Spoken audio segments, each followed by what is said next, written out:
Hello বন্ধুরা, কেমন আছেন সবাই? আপনারা যারা হচ্ছে গিয়ে থাই অগ্নিশ্বর কচুর খুব প্রশংসা করেন, যেটাকে হচ্ছে গিয়ে সাহেবী কচু নামে জানেন, এই সেই থাই অগ্নিশ্বর কচু, যেটা হচ্ছে গিয়ে আমাদের এই যে বরিশাল অঞ্চলে, পিরোজপুরে, জালকাঠিতে প্রচুর পাওয়া যায়। হ্যাঁ, এই দেখেন, এটার বয়স খুব অল্প, কয়েকদিন মাত্র বয়স, বছরখানেক হবে। তো দেখেন কতটা মোটা হয়েছে। তো এখন হচ্ছে গিয়ে যেহেতু আমরা এটারে আর একটু এক্সটেনশন করতেছি, তাই একটা ডেগা কাটা হয়েছে। এটা কিন্তু চারা করা খুবই সহজ। এই যে দেখেন, এখান থেকে ছোটো ছোটো চোখ কেটে নিলেই হচ্ছে গিয়ে চারা হয়ে যায়। আর এরকমের যে সাইডে একটা চারা আছে, এটাতে আলাদা করে লাগাইলেই হচ্ছে গিয়ে আর একটা কচু হয়ে যাবে। তো যেটা হচ্ছে বিষয়, সেটা হচ্ছে যে একটুখানি জায়গাও হচ্ছে কি অনাবাদি রাখা উচিত না। হ্যাঁ, আমার এই জায়গাটা হচ্ছে গিয়ে বেশ কিছু বছর অনাবাদি ছিল। যেহেতু বাড়ি থেকে একটু দূরে, এখানে আমার হচ্ছে গিয়ে 19 শতক জমি আছে।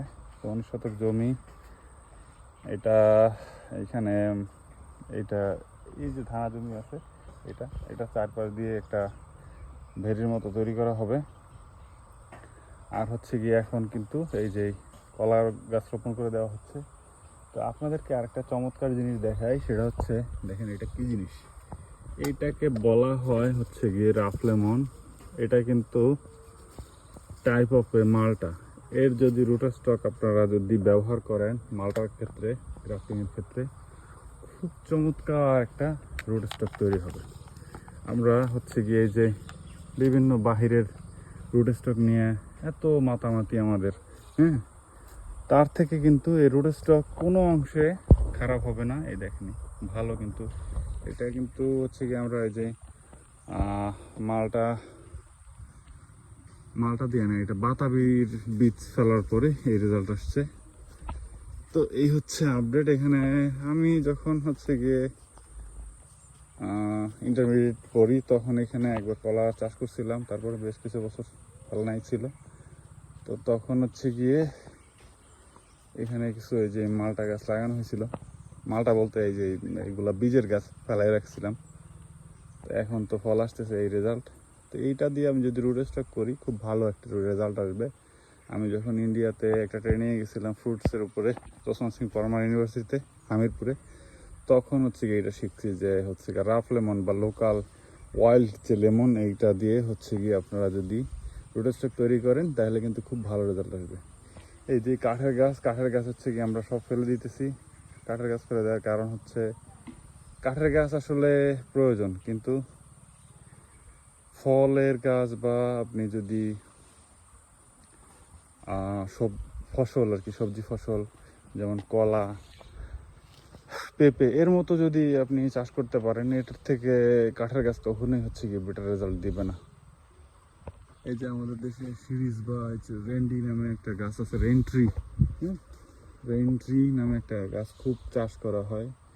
যদিও আমার বাবা হচ্ছে কেমন নতুন করে কিছু রোপণও করে দিছে, কিন্তু এগুলো আসলে খুব ভালো কিছু যে মানে অ্যাচিভ করবে তা কিন্তু না। এই যে সুপারি লাগানো হয়েছে, সুপারি অবশ্যই আমি সুপারি এটা এখান থেকে মুভ করে অন্য জায়গায় নিয়ে তারপরে এখানে নারকেল রোপণ করব। এই যে মালা তৈরি করা হচ্ছে। আর এই দেখেন, এই জমিটা অনেক বছর ফেলে রাখার কারণে এখন কিন্তু জমিতে জৈব উপাদান অনেক। এই মাটি দেখেন কতটা সুন্দর মাটি। হ্যাঁ, এখানে কলা গাছ দিলে দেখবেন যে আমার 6 মাসে হচ্ছে কাঁদি বের হচ্ছে। কি মামা, 6 মাসে কাঁদি বেরোবে না?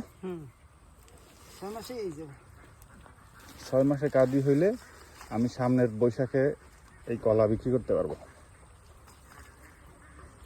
তো বৈশাখ মাসের দিকে আপনার হচ্ছে গিয়ে সবজির যে কলা, আনাজি কলার কিন্তু একটা ব্যাপক দাম থাকে। পোন 600-700 টাকা পোন পাওয়া যায়। তো এখান থেকে যদি মনে করেন আমার কয়টা কলা, 1 2 3 4 5 6 7 8 9, 9 ছড়া কলা, 9 ছড়া মানে হচ্ছে কি আমার একটা 500 টাকার নোট। হ্যাঁ, তাহলে আমার কিন্তু এখানে 4500 টাকা আমি চোখ বন্ধ করে পেয়ে যাবো।